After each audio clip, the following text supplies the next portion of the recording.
untuk masuk ke bank itu tidak semudah yang gue pikir, padahal gue bisa dibilang cukup baik secara akademisnya. Keinginan beda Iya. mau menjadi seorang public speaker. Masih Puluhan tahun lalu kaku-kakunya. dong. Enggak sih. Tahun Beberapa umur tahun ya? lalu Oh, lah. beberapa tahun lalu Tahun ya. lalu apa ya? Enggak ya? Idola para ibu-ibu sebenarnya. Iya. Kalau Mas Karis ini ya. Nah, kita sering banget ya. Bener banget. Sering banget training MPP masa perusahaan pensiun tapi justru bahaya gitu ya. Pertama Waduh, itu ini adalah- tips ya, tips manjur ala Bro Karis jadi kaya. Nah, apa aja nih?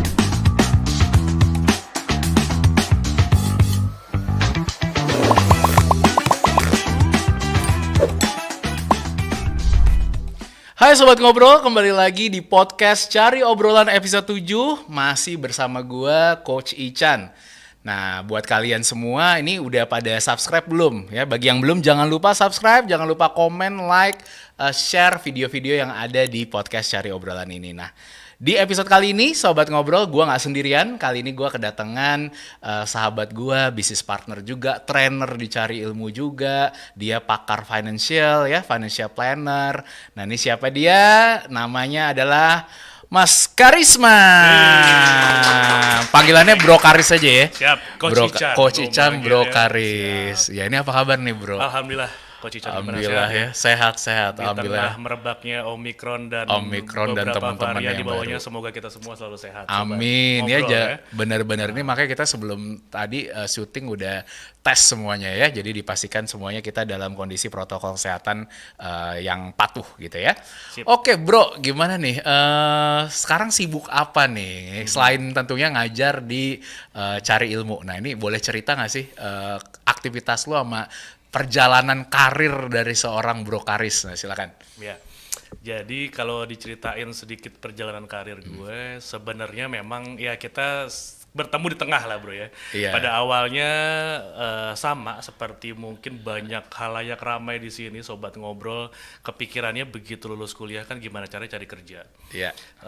Dulu nggak tahu kenapa, mungkin karena background keluarga itu banyak di banking industry, jadi gue kepikiran bro, begitu lulus gimana caranya bisa masuk bank juga. Oke. Dan itu yang akhirnya gue bawa menjadi sebuah cerita ketika gue ngajar di Cari Ilmu. Alhamdulillahnya tidak sesmooth yang gue bayangkan ternyata.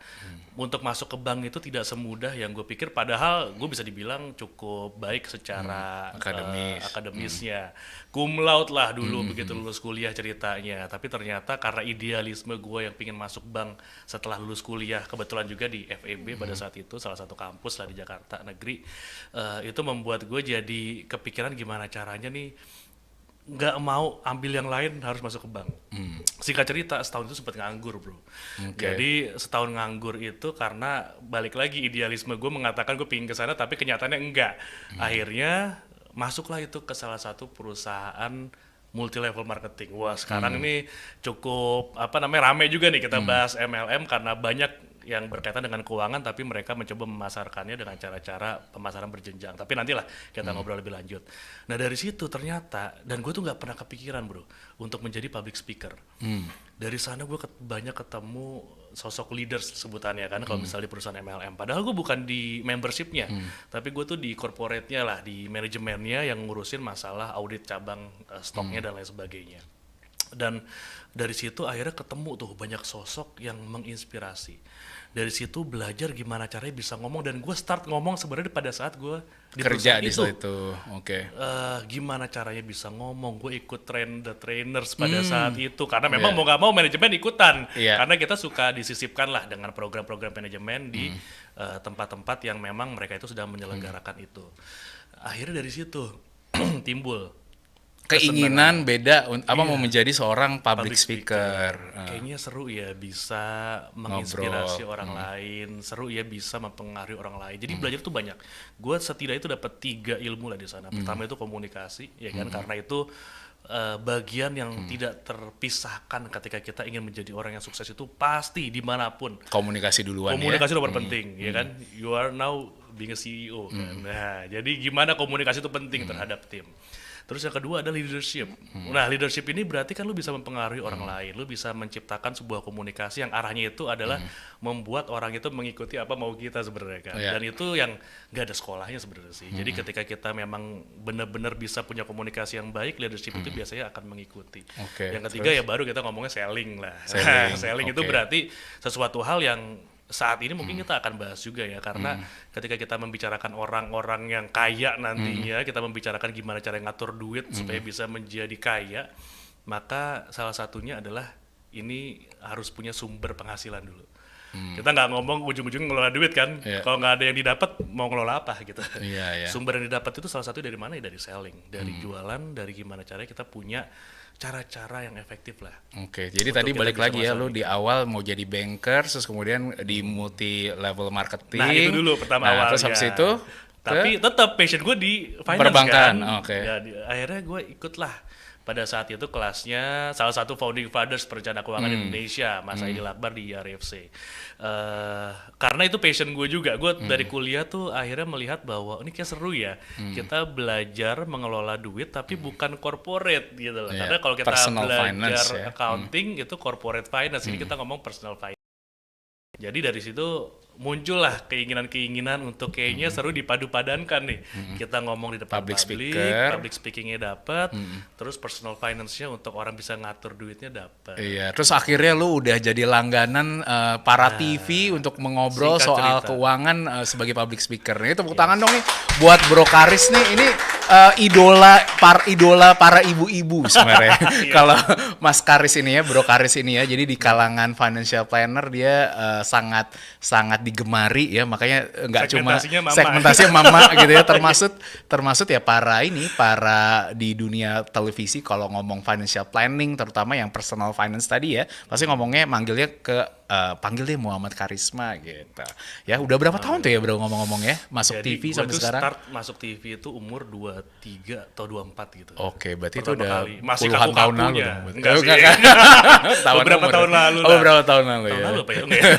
Jadi itu awal mula ada dari awalnya. Oh, dari muda ya, 23 Iya, tadi ya. bener, dari awal yang nggak ngerti harus seperti apa di depan kamera, dari awal yang masih nggak ngerti gimana balancing antara ngomong dengan presenter dengan ngadep kamera gitu kan, sampai akhirnya udah sekarang ya cas-cus aja lah kita Cas-cus ngomong ya ya, di TV yang ya. penting nggak terlalu tegang ya Iya, kan, dan iya. poinnya itu dapat. Iya, Sebenarnya sampai akhirnya juga menjadi pengajar nih buat sobat ngobrol yang nggak tahu. Jadi Mas Karis juga ini seorang trainer di Cari Ilmu ya. Jadi ada kelas apa ya, Bro? Nah, Ngajar-ngajar ya. sebenarnya kalau finance udah sering lah ya. Udah kita sering ngomong pastinya. Ya, tapi kita membahas sesuatu hal yang lain. Ini yang melanjutkan karir tadi nih bro, Bener. perjalanan ya.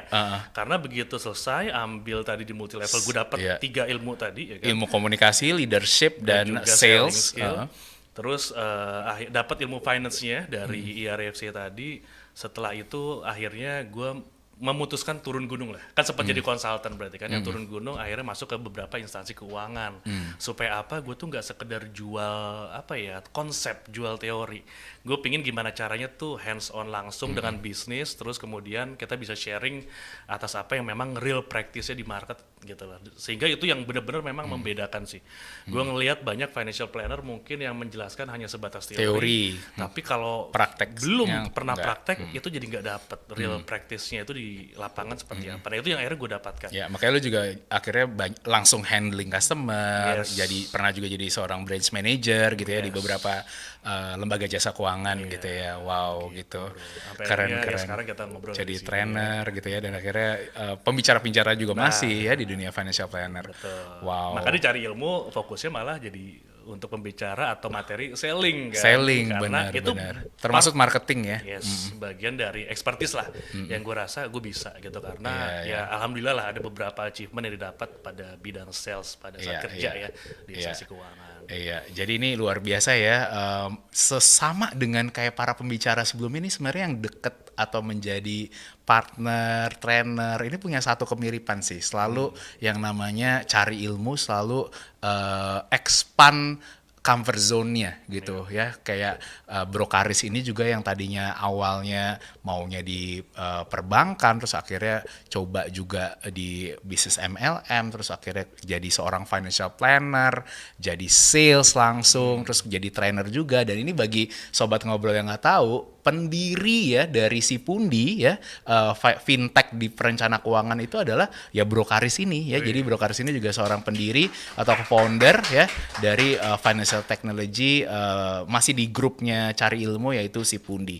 Nah ini kalau ngomong-ngomong Sipundi ya, ini kan kita flashback ya, kita udah Sipundi tuh udah masuk ke tahun ketiga juga ya. Jadi udah 2 tahun masuk ke tahun ketiga di mana lu sebagai co-founder gitu ya, pendiri ya. Nah ini kalau lu ngelihat Sipundi yang dimana bergerak di bidang perencana keuangan personal di tengah era digital saat ini ya, dimana kayaknya banyak banget kayak kemarin berita-berita yang petani yang dimana di Tuban ya, yang tadinya dapat MM-an gitu ya, terus kemudian beli mobil, terus sekarang malah uangnya udah pada habis dan minta kerjaan lagi gitu ya, menyesal gitu. Nah itu gimana pandangan lu nih sebagai seorang financial planner dan sebagai pendiri co-founder di Sipundi dan seorang senior financial advisor, ngelihatnya seperti apa?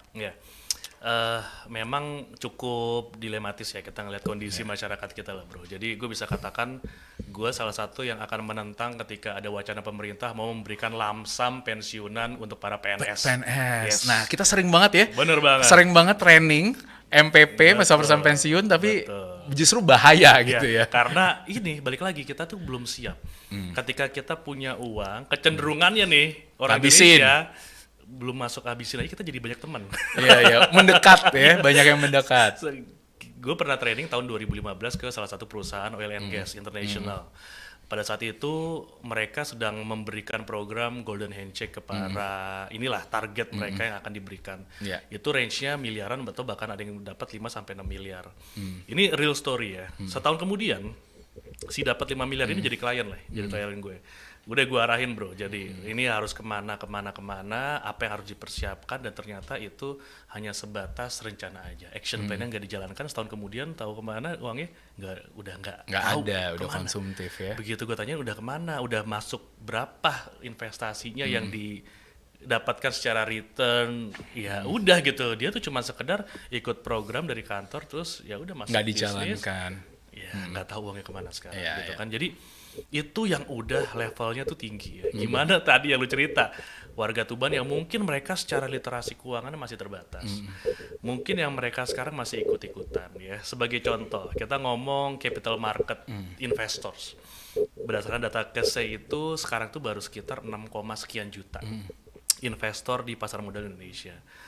Cryptocurrency yang sedang heboh banget setahun terakhir udah jutaan kan, itu sekarang jumlah penggunanya atau yang udah masuk ke sana 7,5 juta bro.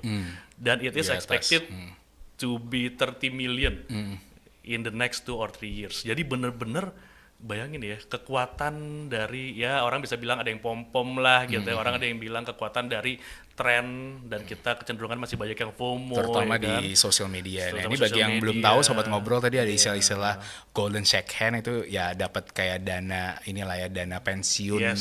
Kalau tadi FOMO itu ada fear of missing out. Nah ini bahasa-bahasa investasi lah ya. Jadi fear of missing out tuh ketika ada sebuah stok atau sebuah digital ya, misalkan kripto yang lagi naik gitu ya, kayak takut untuk ketinggalan gitu ya, sebuah tren. Totalnya pas udah masuk harganya turun gitu ya. Gitu. Jadi belinya di pucuk lah istilahnya gitu ya, atau di puncak gitu ya. Nah gitu. Jadi itu awal mula sih yang membuat akhirnya sekarang nih butuh banyak PR terutama dari para perencana keuangan. Dan Sipundi ini memang arah kita untuk memberikan financial literacy yang ya mudah-mudahan nggak kaleng-kaleng lah ya. Kalau teman-teman lihat sekarang mungkin ya masih followersnya hampir 20.000, tapi arah kita orang-orang yang 20.000 ini tetap bisa menjalankan itu supaya benar-benar mereka tuh paham ya, mereka tuh nggak hanya hidup untuk saat ini aja, tapi untuk masa yang akan datang juga. Ya, jadi kalau tadi gue bisa agak simpulkan gitu ya dari pentingnya perencana keuangan, yaitu tadi intinya menghindari kita untuk ya terjebak dalam kemiskinan juga karena tidak bisa mengatur keuangan gitu. Nah, kalau kebalikannya, bisa nggak sih kita jadi kaya gitu ya dengan mengatur perencanaan keuangan kita, bro?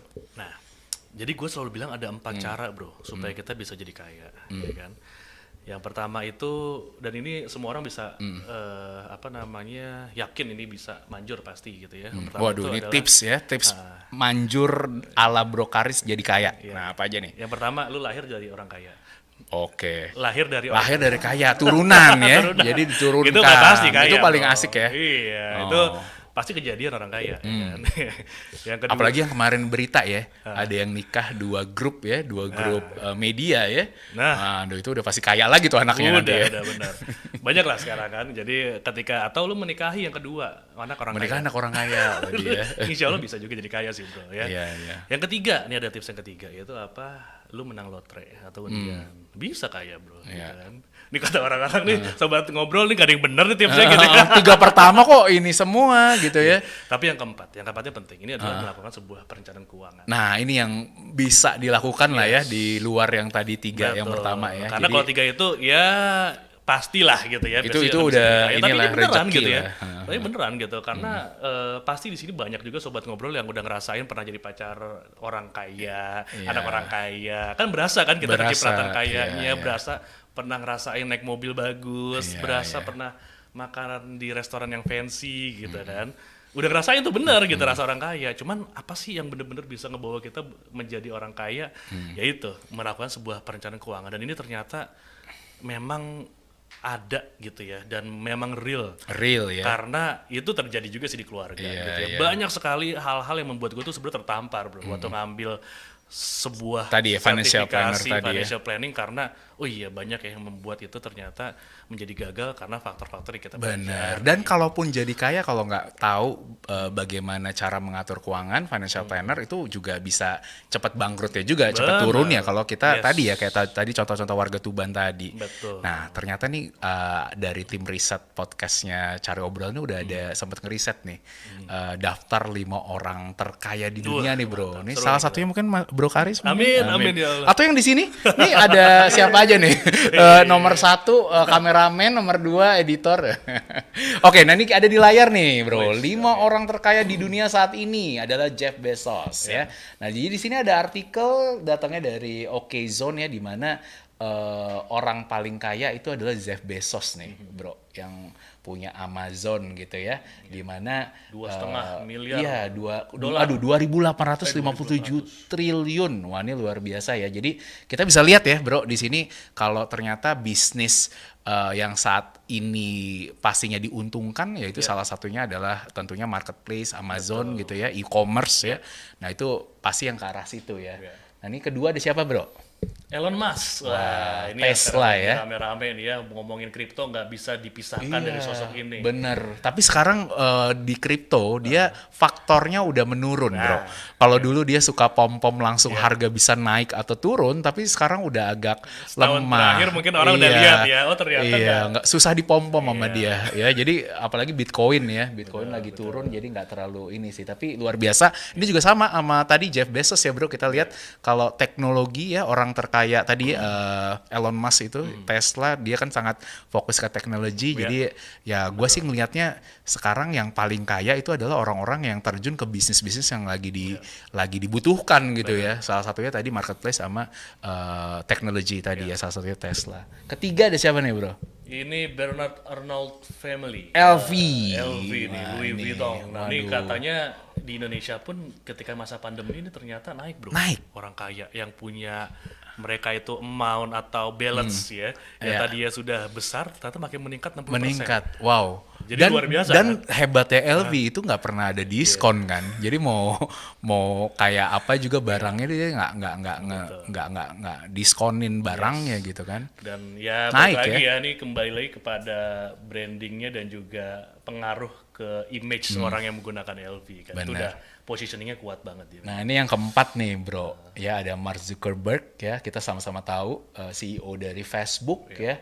Pastinya ya sekarang siapa sih nggak pakai Facebook, Instagram, WhatsApp, ya kan? Semua sudah. Semuanya grupnya ya. mereka, Dan dia juga udah masuk ke Meta juga, namanya juga nama grupnya udah jadi Meta ya, di mana dia masuk ke Metaverse gitu ya. Jadi ini memang game changing sih ya, dia ngerubah permainan dunia sih ya. Dan terakhir Bill Gates. Wah, Bill Gates ini ya. dulu kita mikirnya selalu nomor satu. Satu, ternyata udah bergeser ya. biasa. Jadi ya kita ya tetap sih pakai produknya ya, Iya. Microsoft Office ya kan. Tapi ya balik lagi di sini ternyata ada yang lebih gitu ya dibanding yang tadi yang kayak Bill Gates yang kita anggap tadinya nomor satu gitu. Bahkan ada juga yang trader udah terlempar dari 5 besar nih.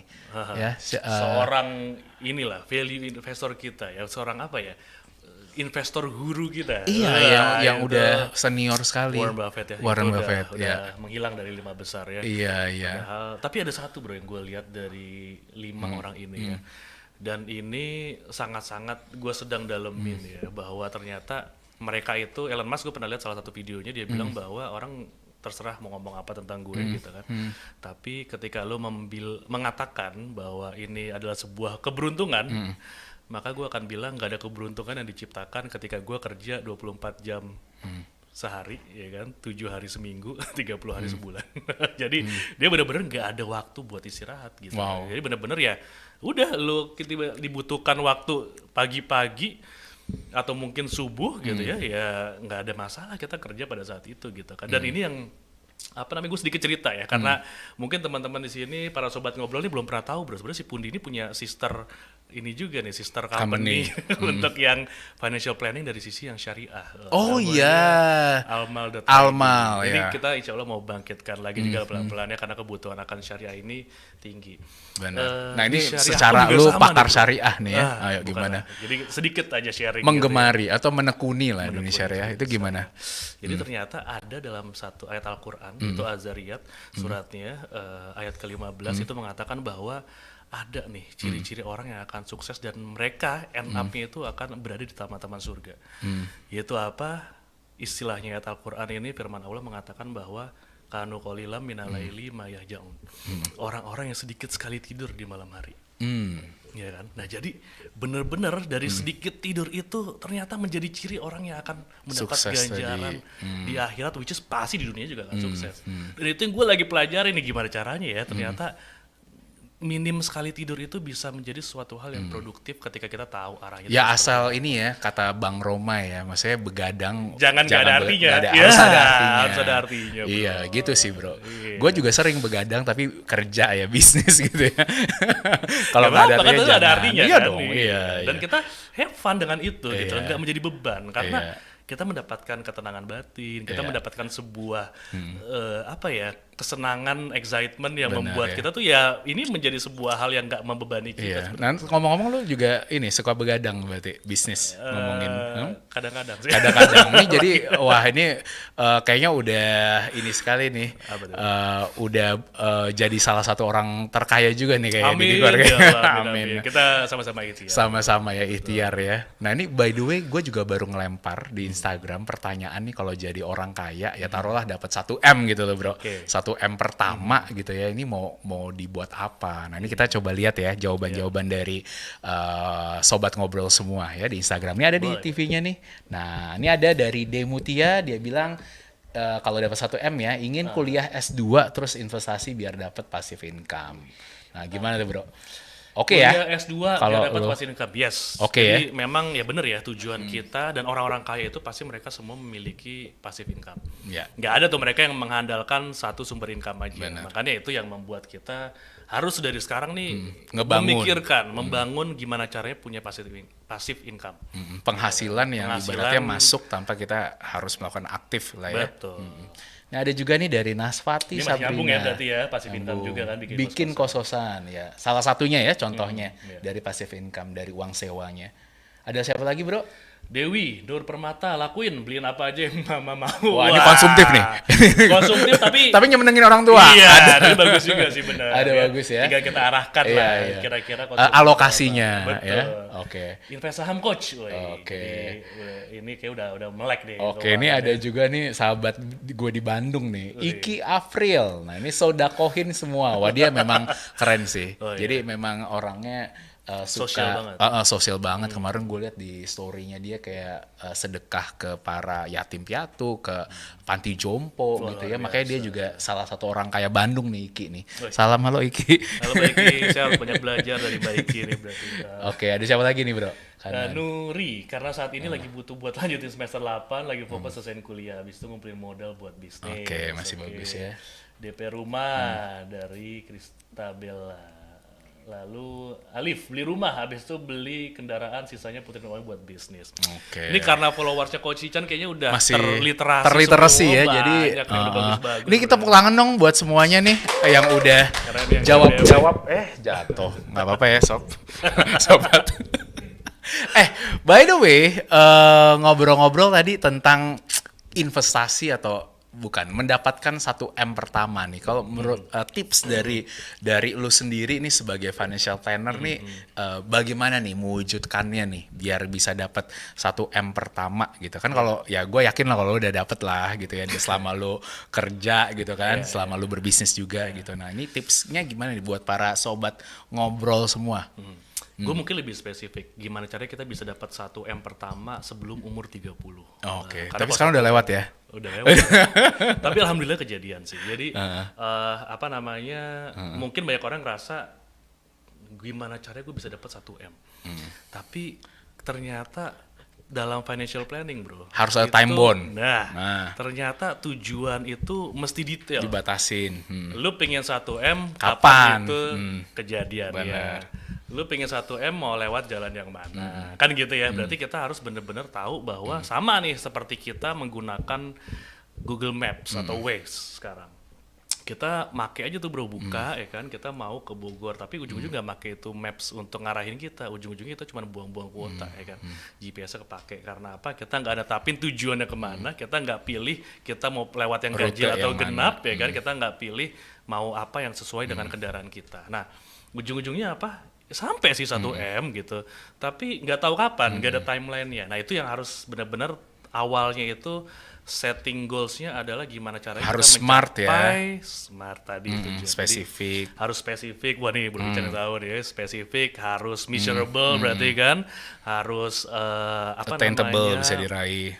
Yes, terus realistic dan juga tentu saja time-nya ada. Nah, itu yang membuat ketika dipadu padankan sangat mungkin ternyata bro 1M itu kita capai sebelum umur 30. Karena sekarang apalagi di kondisi seperti sekarang ya, orang kayaknya penghasilan itu UMR aja udah hampir 5 juta ya kan. Kita ngomong 4,5 sekarang. Yes, kita ngomong investasi selama kurun waktu dari kita awal kerja dia umur berapa, misalnya 23 atau mungkin 25 gitu kan. Ternyata sangat mungkin kita investasikan sebagian penghasilan kita yang kita arahkan ya 15% aja atau mungkin seminim-minimnya 10%. Apalagi ke kripto yang kemarin ya, tapi ini ya disclaimer ya, tapi di koin-koin tertentu misalkan bisa ada yang penghasilannya bisa sampai lebih dari 10 kali lipat bahkan. Betul, ada ya, tergantung juga. Yes, jadi satu itu adalah tadi tujuan.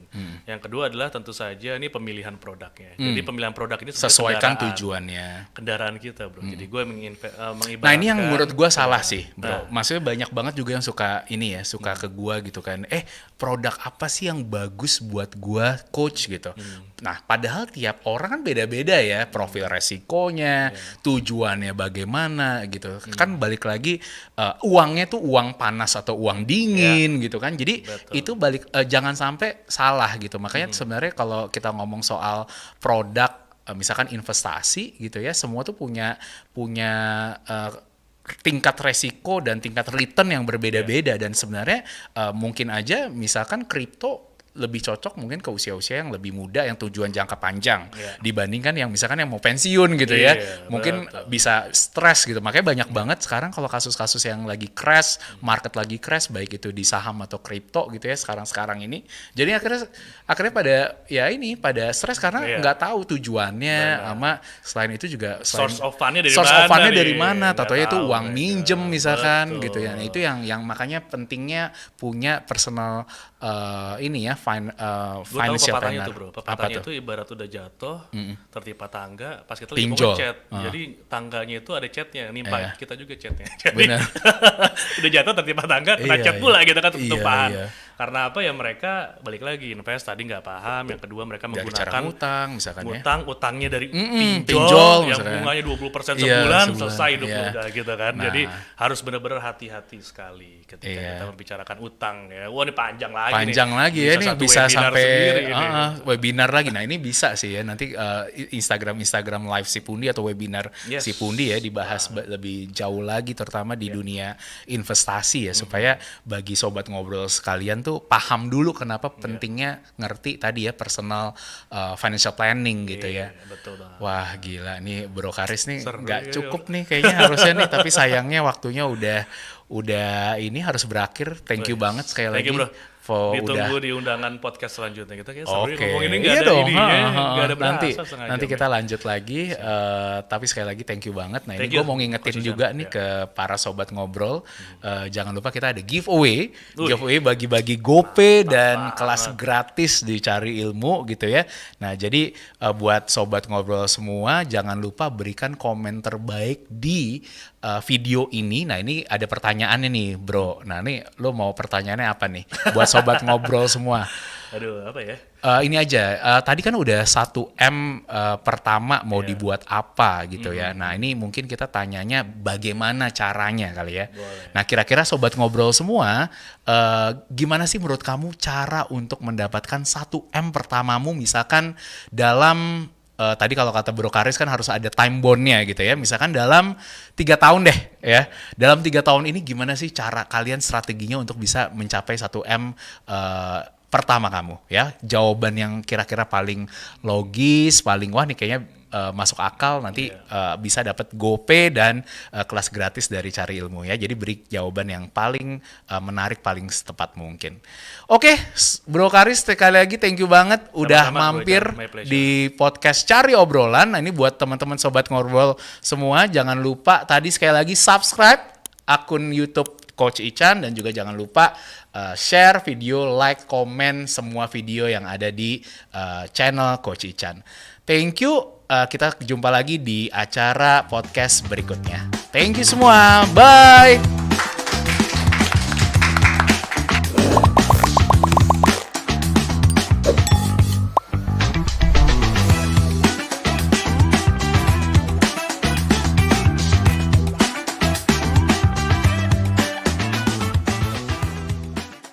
Dan paham in general lah, In high general, level aja yes. mengenai konsep blockchain dan Blockchain, cryptocurrency sebelum benar. nyemplung ke NFT.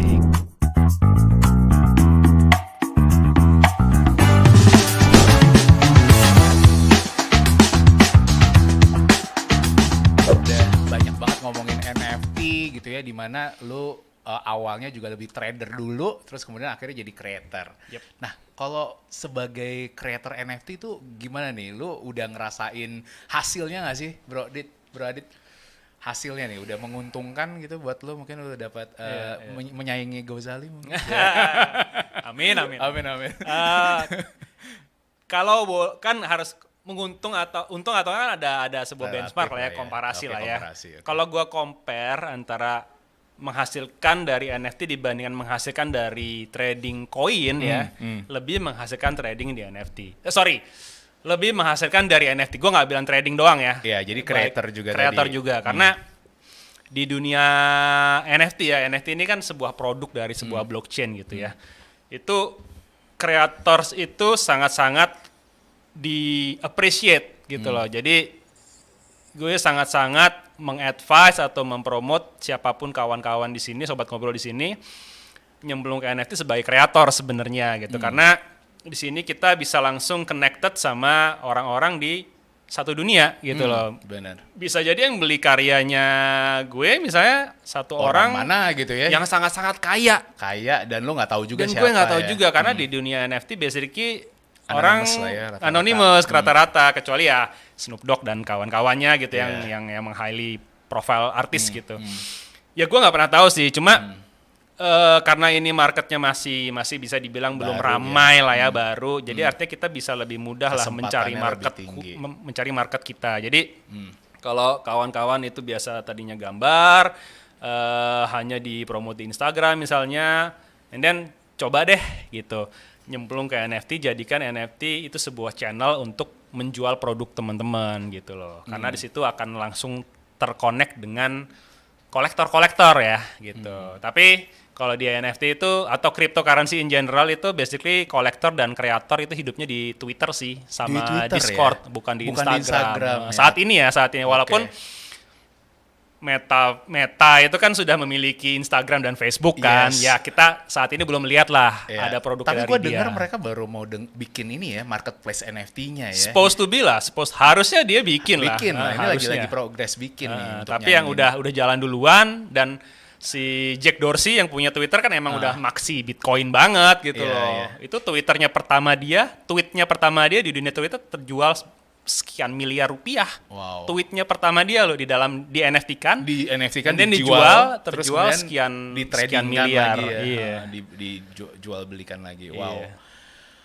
Wow. Jadi di Twitter itu sekarang mereka lagi mengadopsi bisa connect ke blockchain sekarang. Jadi kalau misalnya gue di Twitter punya sebuah NFT, and then NFT itu gue taruh di sebagai profile pic gue bener-bener bisa membuktikan ke orang kalau gue yang beli.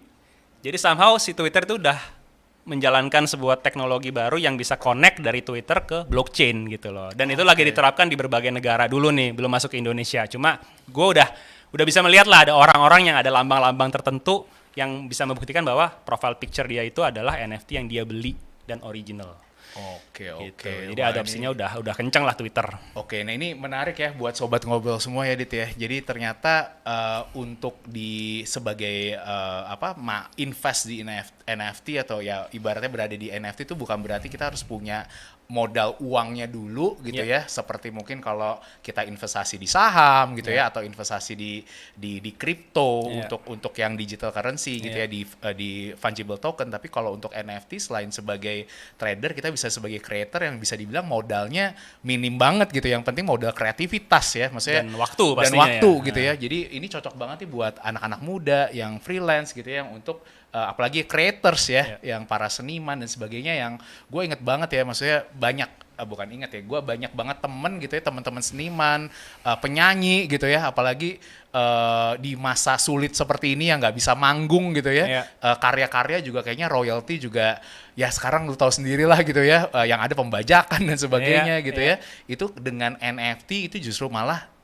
membantu dan sangat dihargain dan ada royaltinya ya. Ya, itu royalti menarik juga tuh. Apalagi kalau ngomong-ngomong soal menjadi creators gitu ya. Nah, soal monetisasi nih. Jadi kalau jadi creators tuh kita untungnya atau dapat uangnya tuh gimana sih, Bro Adit? Jadi apa ada dari royaltinya atau dari jual belinya atau both? Gimana tuh? Jadi cara basically teknisnya? kalau cara monetisasi ya di dunia NFT ya, kalau kita sebagai kreator ya. Pertama sebagai kreator, ya kita harus ngebikin produk dulu dong, udah pasti. Oke, jadi punya produknya. Punya produknya. Ya, apapun itu ya, ternyata nggak harus karya seni juga, bisa semuanya sebenarnya pada Bisa dasarnya. tulisan Tadi yang kayak first tweet-nya tadi. First tweet. Terus atau bisa foto-foto yang paling banyak kan? Ya kalau ada nilainya ya. Iya. Sebenarnya basically apapun itulah selama memang orang Nilainya apa nih? Ini yang dari platform sebelah bisa nggak tuh?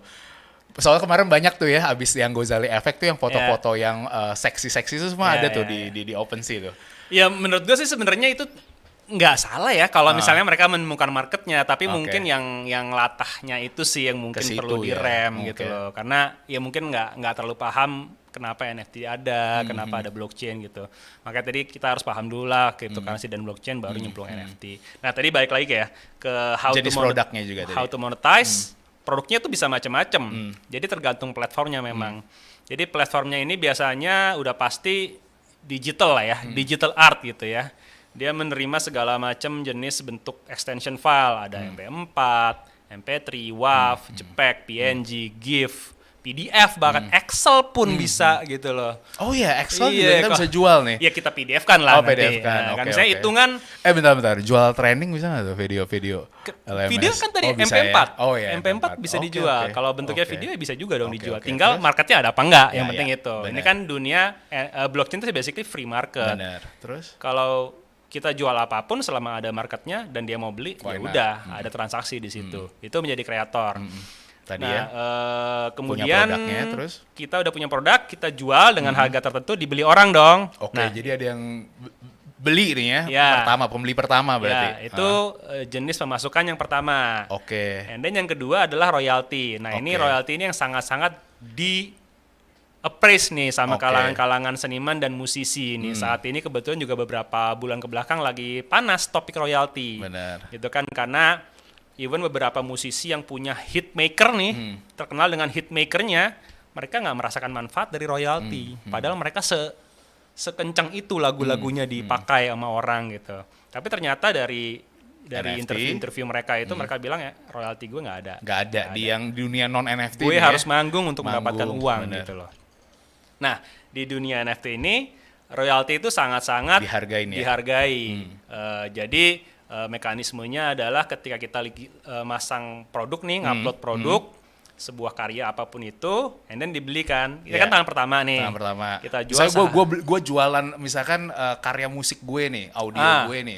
Gue single sampai nanti ya. Nah. Sampai nanti gue ke NFT, nah itu produk pertama gue, atau Ya. lu beli nih. Nah, gue beli. Nah. Lu jual harga berapa nih? Misalkan gue jualnya Apapun mata uangnya bebas lah. satu ether lah, satu Satu Ethereum. Misalkan 25 juta saat ini. Nah, gue bisa. beli nih seharga satu Ethereum. Gue belinya dengan Ethereum lah ya, Ya, ya. bukan dengan rupiah ya. Ya, Jadi ya. teman-teman harus punya Ethereumnya dulu Ethereum, untuk bisa terus? beli. Gue beli seharga Ethereum. Oke. Nah, lo dapat satu Ethereum Ya, dong. bener-bener gue langsung 100% tuh dapet ya. Ya, seharga. dipotong Ada platform fee lah. Platform fee berapa potongannya? Kecil?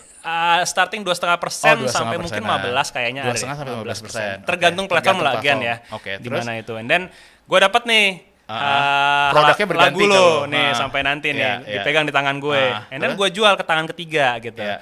Ke tangan kameramen misalnya nih. Nah. Menjual harganya 2 nih. Jadi kan udah Dua. naik tuh 100% Dua, kan. iya, iya. Gue beli Terus? dulu satu, gue jual Gua harganya jual dua. 2. And then Terus? kameramen beli. Iya. Harga 2 ke gue. Selisihnya untung buat lo yang pembeli kedua. Ya, gue dapat satu Ethereum untung, Yes. ya kan? Nah gue, Nah, lo sebagai kreator dapat royalti nah dari berapapun yang lo set di depan. misalkan gue set berapa nih? 10% misalkan. Misalnya 10%.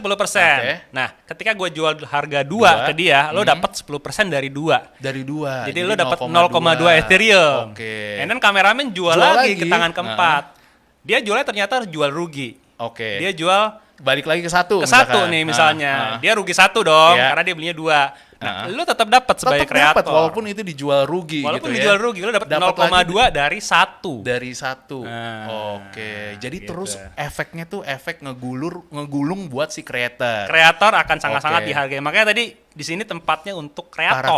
creator gitu mau loh. apapun itu ya, mau dia itu di audio, di ilustrasi, Iya, visual dan iya. sebagainya. Tapi emang gitu ya. masih digital asset Digital ya, asset pastinya. karena internet gitu. Wow, menarik ya. Makanya ya ini ya, jadi ini jadi wadah sekali lagi buat yang punya karya ya. Makanya Iya, buat iya. buat ngejual ini di platform NFT. Wow, gila ya, ini kayak gue Life nggak changing sabar sih, nih. life changing ya. sih buat banyak orang.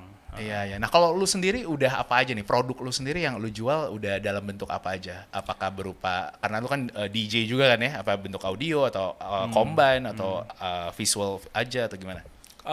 Kalau gue, ya kebetulan di dunia NFT ini memang audio itu agak lagging nih kegilaannya dibandingkan visual gitu. Karena Oke. basically manusia kan memang lebih mudah menerima visual ya dibandingkan audio. Mereka Audio. lebih mudah memahami karya Iya, visual benar, dibandingkan benar. audio. Jadi memang yang lagi naik daun nih memang masih visual. Masih visual ya, apa itu foto maupun video Walaupun juga. motion atau 3D atau 2D apapun itu. Nah, biasanya artis-artis yang audio ini nebeng dulu nih sama artis visual, jadi Di-combine. kolaborasi jadi audio visual, Audio visual, gitu. heeh. Tapi memang untuk yang karya-karya yang pure audio sendiri itu memang lagi Jarang, pelan-pelan naik pelan-pelan sih. naik. Udah ada muncul platform-platform yang khusus hanya menjual karya-karya dalam bentuk MP3 atau WAV Oke. gitu loh, bukan MP4 lagi. Iya, Benar-benar iya. toko musik lah ibaratnya Iya, gitu. iya. Jadi kayak ibaratnya ini juga ada tren sendiri lah ya. Mungkin nggak tahu juga nanti tren-tren tahun berikutnya bisa Iya. aja nanti yang audio itu malah justru lebih tren. Yang mana Benar, tahu kita gitu ya, tergantung fotografi komunitasnya. sekarang lagi naik pelan-pelan juga Fotografi juga fotografi. ya? Jadi banyak Wow. komunitas-komunitas yang emang Iya, lagi iya. nge-promote NFT fotografi. Iya, dan gitu. tentunya kayaknya platform-platformnya juga macam-macam ya. Dan Akan mereka pasti bermunculan nanti. bermunculan dan Nah. pastinya juga punya apa marketnya masing-masing ya. Betul, Bro, betul. ya? Marketnya masing-masing. Jadi misalnya kalau gue kan memang banyak mainnya di Solana Network. Oke. Ya gue akan bermain di market-market yang itu, bukan main di OpenSea. Kan OpenSea Ethereum kan. Iya, gitu. iya. Gue lebih banyak main di platform-platform yang miliknya si Solana. Oke, jadi mungkin selain tadi ya, kita tadi kan ngomong cara monetisasinya udah clear banget. Yep. Dan gua bisa ngelihat creator itu benar-benar punya potensi maksimum keuntungan yang nggak terbatas lah ya ibaratnya ya. Nggak terbatas. Dan cara memulainya tadi kita mulai dari harus punya kriptonya, terus kemudian langkah keduanya berarti memilih selain punya produk ya, memilih produk kita mau taruh di platform mana, benar Ya, kan? Di network. Di network yang mana, gitu. Benar, karena tentunya mempunyai marketnya masing-masing gitu. Jadi kita harus ngelakuin riset juga ya, Betul. mana yang cocok buat karya produk yang kita, kita jual. ya, Iya, dengan benar-benar. segmentasi market yang mau kita sasar nih gitu. Memang harus ada kayak bisnis aja lah Kayak basically. bisnis benar-benar. Kayak kita harus riset market, STP-nya harus ada Iya, gitu, iya. price point-nya yang cocok berapa. Konten sosial media juga ada Harus gitu ya, tadi ya ada, Twitter iya, gitu ya. marketing Wow, jalan, benar, kayak benar. bisnis aja basic. Jadi nggak ada istilahnya auto cuan sih. Waduh, ini kayaknya habis ini gue bikin bisnisnya nih jangan-jangan nih. Silakan. Oke, tentunya ngajak lu ya. Iya, siap. Oke, terus kemudian ya, Bro Adit ya, kalau terkait ini ya, terkait regulasi gitu ya, kan kalau ibaratnya tentunya di sebuah kalau yang umum ya kayak marketplace gitu ya, E-commerce pastinya gitu. e-commerce gitu ya, tentunya punya rules gitu ya terkait misalkan produk yang dijual gitu ya, aturan main dan sebagainya. Nah, kalau dari sisi marketplace NFT sendiri itu gimana sih? Apalagi kayak kemarin ya kasus Gozali Effect, terus kemudian ada kayak konten-konten, ada konten pornografi, ada konten yang upload foto KTP dan sebagainya. Itu sebenarnya ada, kan lu tadi kan sempet sounding ya, regulasinya agak less gitu ya, maksudnya kurang inilah open free market aja gitu kan. Nah, itu sebenarnya gimana? Apakah bisa kena ban juga gitu? Apa produk-produk misalkan yang nggak sesuai itu gimana? Jadi sebenarnya kalau regulasi ini lebih ke arah terms and condition dari si marketplace-nya. Dan lain-lain tentunya. Maksudnya? Term and condition-nya lain-lain. Bisa Terkait jadi produk. lain-lain ya. Terkait Jadi produknya. misalnya OpenSea dia nggak mau promote produk-produk yang sifatnya copy minting, yang mengcopy produk orang lain, Oke. and then dia ngomong gitu di Iya, depan. Tapi walaupun begitu mereka nggak bisa melarang kan, Kontrolnya. kontrol bahwa yang ini produknya ada plagiat dari produk Dari ini. yang platform lain Ya, misalkan. OpenSea nggak bisa Nggak ngelarang, bisa lihat. tapi mereka menaruh itu dalam Taruh. term and condition. Ya. Pada akhirnya karena cryptocurrency ini non-regulated ya, non-regulated secara pemerintah dan lain-lain, ya akhirnya yang nge-ban itu adalah komunitasnya sendiri gitu. Jadi ya, mereka yang report gitu ya. rame-rame report tuh. Jadi misalnya ada artis A tuh, kemarin lagi rame itu kan Kendra Ahimsa tuh Artnext. Oh ya. Itu kenapa? Jadi, Ternyata ada yang di-copy Dia karyanya. di-copy karyanya oleh sebuah komunitas yang even bukan seniman. Oh, Jadi mereka ngambil. menggunakan teknologi. Oke. Jadi karya-karya yang di-launching sama si Artnext ini somehow Mirip ya. oleh teknologi dia ambil warnanya, garis alurnya menjadi sebuah karya yang nggak sama sebenarnya, cuma Ada kemiripan. mirip banget gitu. Nah, mereka upload gitu di sebuah marketplace dan udah dibeli sampai miliaran rupiah. Wow. Nah, Terus akhirnya akhirnya di-report di-ban. bareng-bareng Di-report, sama teman-teman. Nah, terus yang Amsyong gimana tuh? Kan Iya, ibaratnya udah Amsyong yang masuk loh. beli. Yang beli yang terakhir udah susah dijual lagi gitu ya. Iya, udah nggak Oke, ada harganya udah nggak ada harga karena ya orang di situ tahu ya. itu bukan Wow, karya asli. Makanya gitu. untuk tips buat yang beli NFT juga harus riset cek ya, banget. riset ya, maksudnya tentang keaslian gitu, Benar, keabsahan benar. dari produk yang dibeli, termasuk mungkin dari sisi creatorsnya gitu, mereka pasti ngecek nggak sih, maksudnya oh ini creatorsnya siapa gitu. Iya, harus ada proses. pasti Ya, misalnya ya. kalau kita beli barang nggak mungkin dong kita beli kucing Iya, dalam iya. karung kan. Kita Jadi- apalagi harganya nggak murah gitu. Benar-benar pasti mereka akan inilah ya riset, termasuk mungkin riset dari Twitternya kita gitu-gitu ya. Iya, ya misalnya pergerakan dia di NFT dia memang benar-benar seniman yang Seniman. konsisten apa karbitan Cuma doang karbitan, misalnya ya, ya, gitu. ya. Apakah aktif produce gitu ya? Mungkin ya tadi Gozali sukses ya karena Ya dia 5 aktif tahun produce gitu. tiap hari gitu ya, Tiap bro. hari Gila, gua foto. aja nggak pernah selfie. Jarang banget gua selfie. Iya, bisa jadi 5 tahun kemarin HP kita belum Iya. kayak sekarang gitu kan. Kayaknya harus dicek ya. Maksudnya dia masih selfie tiap hari nggak tuh sih Gozali itu ya abis ini ya. kayak yang kemarin juga tuh Beeple. Beeple Itu itu kenapa salah tuh? satu karya kreator NFT yang udah sampai triliunan sekarang. Dia udah mendapatkan Apa nama creator dia? nama kreatornya Beeple. Beeple. Nah, Oke. itu dia ngerilis satu produk namanya kalau nggak salah The 500 Days of Beeple. Nah, itu setiap hari Tiap dia hari. bikin karya 3D. 3D tiap hari konsisten. Kemudian dibikin sebuah kolase, dijual di, gue lupa platformnya apakah Rarible apa Super Rare, dan itu laku hampir 1 triliun kalau nggak salah. Wow. Ya itu bisa banget pensiun dini tadi ya. Ya udahlah, Satu udah pasti triliun pensiun ya. ini Jadi ya. satu Tapi kalau triliun berkarya gitu ya. terus aja. Oh, berkarya Jangan terus, jangan pensiun, nyari duit maksudnya. jangan nyari duit. Nah, itu ada bukti adalah sebuah konsistensi gitu. Benar, Tiap benar. hari bikin karya. Gue percaya sih soal konsistensi sih. Maksudnya konsistensi itu kayak ngalahin ini nggak sih, ngalahin talent apapun gitu. Iya. Kayak ibaratnya kalau tetesan air itu kan bisa bolongin batu Bener. puluhan tahun. Gila lu filosofis banget Iya, sih. iya nih. Aduh. Oke, bro. Tadi ya kita udah bahas tentang produknya NFT. Kita udah bahas tadi gimana sih monetisasinya gitu ya. Termasuk wajib juga apa aja yang harus kita butuhin tadi ya. Ternyata butuh tim ya berarti ya bro ya di sini ya. Kayaknya kalau sendirian bisa aja tapi mungkin keteteran kalau harus kayak tiap hari ngelakuin ABC. Kecuali lu fokus di situ gitu ya. Kayak nggak ada kerjaan lain, lu fokus di situ ya lu mungkin bisa handle semuanya gitu ya. Nah sebenarnya kalau kita tadi ya memulai bisnis NFT as a creators nih mungkin buat teman-teman sobat ngobrol yang mau mulai sebenarnya ada fungsi apa aja sih gitu harus yang ada di sebuah tim ini. Misalkan tadi yang nge-create produknya, ada yang ngurusin adminnya di websitenya mungkin, atau apa lagi menurut lo ada apa aja? Kalau pengalaman gue ya, kalau pengalaman gue di project gue sih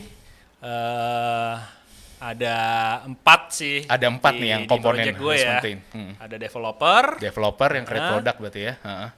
Develop produk. Ada artisnya, Ada artisnya, gambar, oke. Ya. ada treasury, Oke, keuangannya. keuangannya sama marketing. Oh, yang nge-marketing. Kalau di project gue 4 komponen utama Oke. itu. Karena kebetulan project gue itu ngebikin marketplace sendiri. buat yang Jadi gue butuh artis-artis itu ya. developer gitu loh. Oke.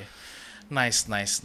Oke, bro, ini kayaknya kalau bagi gue sih menarik banget ya si NFT ini ya, apalagi untuk yang modalnya minim. Nah, sekarang mungkin kita coba tanya-tanya ke para netizen nih. Jadi gue udah nguarin pertanyaan di Instagram gua gitu ya, Coach Ichan, gimana sih menurut kalian tentang dunia NFT, metaverse, crypto dan sebagainya. Oke.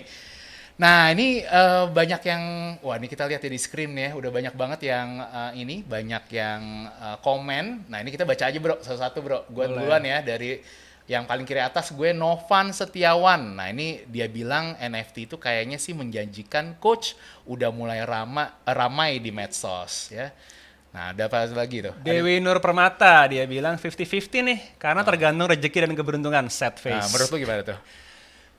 Aduh, Tergantung ini juga sih bener ya. philosophical ya. Ini jelas tergantung sangat juga tergantung, ya. Karena bener-bener. bisa aja kita create atau yang ada yang beli juga bisa ya bro? Banyak ya? banget. Oke, ini ada juga nih dari Vivi Atika. Menurut saya sepertinya bakal menjanjikan coach apalagi di dunia industri kreatif. Nah, ada siapa lagi? Kemudian Saski Khan. Kayaknya ngehap di awal doang deh, nanti bakal ditinggal. Nah, menurut lo gimana tuh? NFT.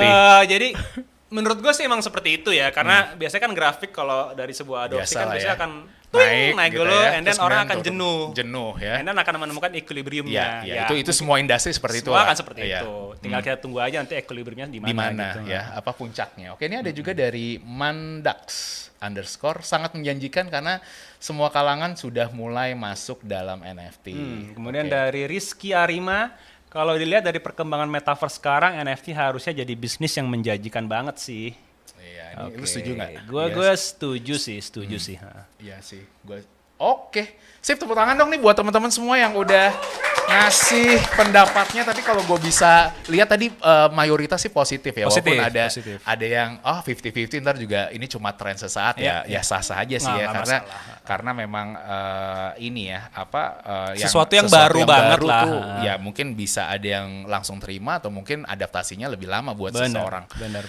Oke, Bro Adit nih, sekarang kita bahas lagi ya tentang NFT ya. Ini gue masih banyak banget yang mau gue tanyain ya. Walaupun sebenarnya mungkin gue bisa dibilang karena gue belum praktek ya, walaupun lebih banyak tahu teorinya gitu ya. Pasti di dunia NFT tuh banyak istilah-istilah yang gue nggak ngerti gitu ya. Tadi kan kita tadi udah bahas soal gue bikin sampai nanti nih di NFT misal nih ya, lu beli pembeli pertama. Nah ini gue ada istilahnya nggak nih bagi produk gue yang pertama gitu? Istilahnya apa ya?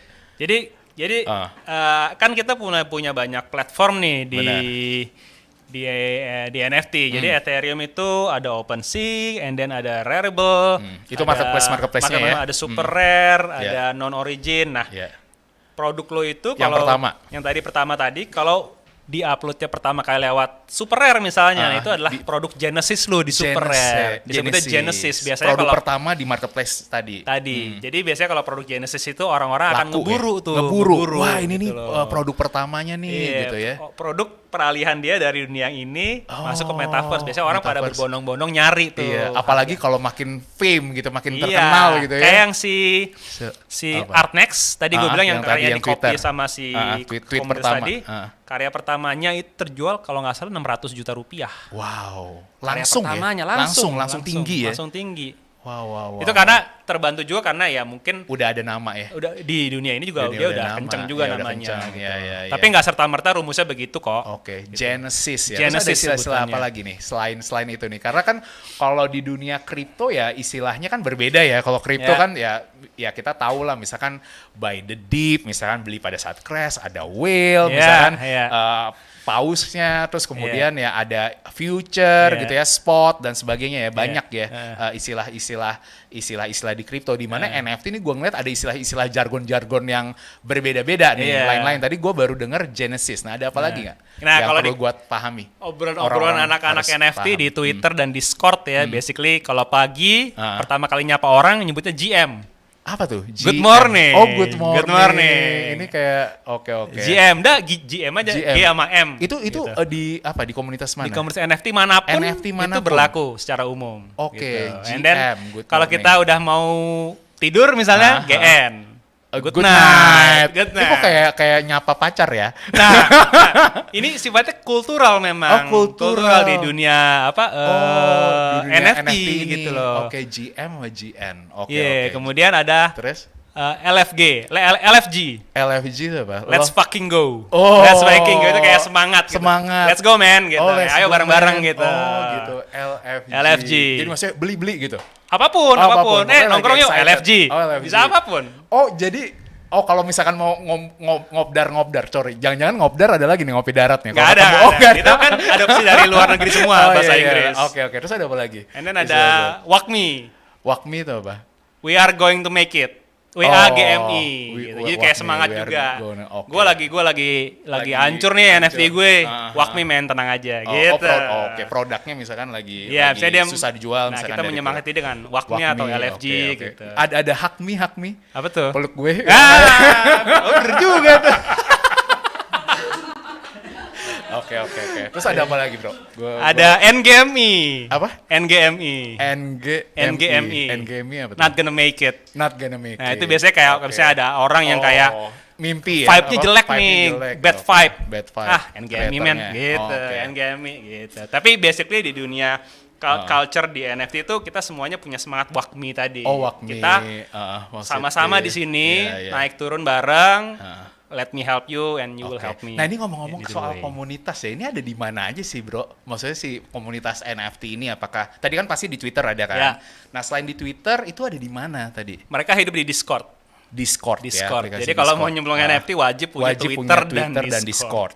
Selain itu? Saat ini hanya itu untuk di sosial medianya. Tapi kayak misalkan Telegram mungkin ada atau WhatsApp. Kalau itu terlalu chaos ya, nggak terlalu struktur. mainstream ya, karena NFT gue lihat sukanya tuh yang yang anti mainstream, yang ciri khas, yang unik gitu ya, nggak boleh ada di mana, yang eksklusif lah ya. Basically kalau Discord kan mereka hidup dari komunitas game dulunya. Discord itu. And then ya karena NFT itu emang basicnya komunitas, maka kaum NFT ini masuk ke Discord gitu, karena emang Discord ini mempromot komunitas lah ibaratnya gitu, dan bisa dibikin channel juga, jadi kalau komunitas offline-nya gimana? Suka ngumpul gitu? Enggak men, ya. Jadi ibaratnya inilah ya anonymous tadi ya ibaratnya. Gue di project yang bareng-bareng sama. Gak ada yang lo kenal lagi? Nggak pernah ketemu? Hanya segelintir yang pernah ketemu. Ya, which is tim inti lo yang tadi, yang berempat tadi. Ada juga yang nggak pernah ketemu satu orang. Dan gue nggak tahu nama aslinya juga. Sampai sekarang, padahal kita bisnis bareng. Nah, berarti bisnis bareng lu gimana bisa kayak percaya ke orang yang lu bisa belum pernah ketemu gitu ya, terkait misalkan aturan main dalam berbisnisnya, misalkan gue bagi hasilnya sekian gitu-gitu, itu gimana bro? Lu memutuskan itu di saat lu nggak ketemu? Ya pertama udah pasti trustworthy lah ya, trust base. Okay. Kita kan melakukan Zoom, Google Meet, walaupun nggak pakai kamera gitu, jadi gue nggak tahu mukanya gimana juga. Oh bener-bener pas Zoom itu anonymous juga gitu. Anonymous, gue pakai nama siapa ya, bukan Adit gue, dia pakai nama siapa gitu. Terus? Ya biasanya kita setuju untuk bikin something hasil, bareng. Nah ya udah, jadi scope of work-nya apa? Scope of gitu work jelas apa, and then kayak kan kalau misalnya gue nih di project kami itu menjual karya, and then sebagian itu dibagi-bagi tuh, masuk ke visual artist berapa, masuk ke audio artist berapa, masuk ke foundation, kita menyebutnya sebagai foundationnya berapa, manajemen. Nah itu sudah dibukukan dalam smart contract. Nah smart contract itu udah nggak bisa diubah-ubah tuh. Smart contract-nya berarti perjanjian ini aja. Perjanjian agreement lah ya, PKS lah ibaratnya. Tertulis aja yang enggak, itu dimasukkan ke dalam blockchain. Di blockchain. Smart contract tuh di blockchain. Ada smart contract di blockchain. Jadi makanya gue butuh developer. Oh iya. Gitu. Nah, mereka yang coding nih, jadi si visual artist dapat berapa? Udah jelas ya. Udah langsung kebagi. Jadi misalnya dan dibaginya itu juga dalam bentuk koin tadi dalam bentuk koin. Gua tadi pikiran gua tuh tadi ke dalam bentuk rupiah, terus kemudian lihat di bank account, terus kemudian langsung dibagi-bagi. Aduh nih masih tradisional ya. Iya. Jadi biasanya kalau misalnya gua udah jualan karya nih, satu langsung otomatis ya. Langsung otomatis. Kepecah saat itu juga. Termasuk masuk ke rekening artisnya gitu ya. Termasuk artisnya wallet masing-masing. Jadi nggak ada itu istilah ngitung-ngitung manual rekonsiliasi gitu nggak ada. Nggak ada. Wow, nice. Itu yang namanya smart contract. Smart contract ya. Tapi ya setelah dibikin, ya smart contract nggak bisa diganti-ganti. Gila ya, gitu. Ini ilmunya tuh bagus banget dan ini gua rasa kita dicari ilmu nih harus buka kelas sih. Iya dong. Kita harus bikin videonya nih. Gimana nih teman-teman sobat ngobrol pada setuju nggak nih? Wih deh, banyak tuh Dit yang setuju. Siap, ini nih karena dibayar nih. Ini pada mau gratisan nih kayaknya kalau kita baju. Oh, enggak. Oke, sekali lagi bro, ini kayaknya kita udah di penghujung ngobrol-ngobrolan kita nih. Sekali lagi thank you banget nih udah happy hadir to help, banget. man. Happy to help. Gila, ini ilmunya bagus banget. Pokoknya kita harus buat nih habis ini, buat kelasnya gitu ya. Jadi LFG. Let's fucking do it. Fucking go. Sama tadi hak me ya. Oke, thank you banget ya tadi sekali lagi ininya ilmu-ilmunya. So buat sobat ngobrol di sini ada yang menarik juga. Menariknya apa, bro? Jadi kita biar pada semangat praktekin karena bener ilmu kalau nggak dipraktekin percuma ya nggak sih? Iya, betul. Jadi ibarat tadi udah banyak banget ilmu yang masuk nih ya, mulai dari tadi kalau gue boleh summary-in ya, kalau mau memulai NFT tadi ada dua ya, bisa investor atau creator. Nah dua-duanya tuh setidaknya harus punya yang namanya wallet kriptonya dulu gitu ya. Betul. Bisa tadi di Ethereum, bisa di Solana dan sebagainya, di mana juga harus punya produk tadi ya, punya produknya. Terus selain punya produknya harus original ya, dan harus original, benar, jangan copy. Terus kemudian pilih marketplace-nya di mana. Tadi ada beberapa yang kita udah bahas ya, ada OpenSea ya, non-origin, ada Sol Arts ya, Solana Arts ada. Itu ya ada banyak gitu ya. Terus kemudian setelah itu jangan lupa bangun timnya tadi ya, timnya di mana harus ada developer, marketing gitu ya, treasury-nya, keuangannya dan sebagainya. Nah ini makanya biar menarik nih, gua mau bikin giveaway nih, hadiahnya ada berupa GoPay ya Dit ya, lumayan lah buat bantu-bantu ini ya, beli NFT pertama ya, produk Genesis mungkin di OpenSea atau dimanapun itu. Nah ini gampang banget ya, syaratnya yaitu coba kalian kira-kira itu bakal menjadi creator atau menjadi trader di NFT atau enggak, dan alasannya apa. Nah yang paling menarik jawabannya yaitu bisa dapat menangin hadiah berupa GoPay dan kelas gratis juga nih yang kita akan produksi Cari Ilmu. Ya, terutama ya mudah-mudahan yang kelas NFT ya nanti kita mau produksi ya, tapi LFG. Iya, benar. LFG tadi ya. Let's fucking go. Ya. Let's fucking go. Oke, thank you banget bro. Gua mungkin penutupan dulu. Oke, sobat ngobrol, thank you banget nih yang udah setia dengerin obrolan gua, Cari Obrolan di podcast episode ketiga bersama Aditya Prayoga. Nah ini kira-kira yang mau follow lu harus kemana nih? Waduh, gua sosial media. Anonymous ya? Mungkin yang bukan yang NFT-nya lah ya. Kalau di Twitter gue @0x_, nah panjang. Oke, ini ada di sini ya. Nanti ada di sini. Terus ada apa lagi? Udah sih itu. Udah itu aja. Oke, jadi buat teman-teman yang mau follow jangan lupa ya di Twitternya Bro Adit di sini. Oke, jangan lupa juga Sobat Ngobrol terus bagikan atau subscribe ya, like, comment, share video ini. Pastinya kita akan terus ngobrol-ngobrol lagi di podcast-podcast berikutnya dengan para narasumber yang bisa ngasih informasi yang sangat menarik. Jadi kalian tetap pantengin ya. Thank you banget dan sampai jumpa.